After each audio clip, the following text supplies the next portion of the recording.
ஓம் காமாக்யா வரதே தேவி நீலபர்வதவாசினி ஸ்வம் தேவி ஜெகதா மாதா யோனிமுத்ரே நமோஸ்துதே. அம்பிகை காமாக்யா தேவி இந்த கலிகாலத்தில் பிரத்யக்ஷமாக உயிரோட்டத்தோடு இருக்கக்கூடிய ஒரு ஸ்தலம் இருக்குன்னா அது காமாக்யா தான்.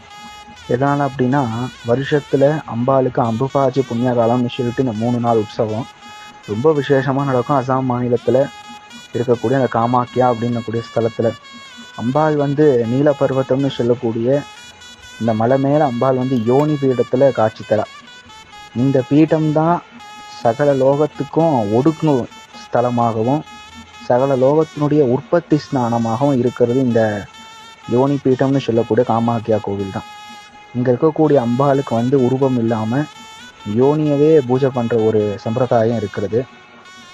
இந்த கோவிலில் எப்படி மங்கைகள் மாதம் 3 வாட்டி வீட்டு தோறும் ஆகி ருதுவாரால், அந்த மாதிரி அம்பாள் வருஷத்தில் 3 நாள் ருதுவாதி ஆகி நித்திய கன்னிகையாக இருக்கிற அம்பாளுக்கு உதிரப்பெருக்கு ஏற்படக்கூடிய விசேஷமான காலங்கள் இந்த அம்புபாஜி புண்ணிய காலம்னு சொல்லுவாள்.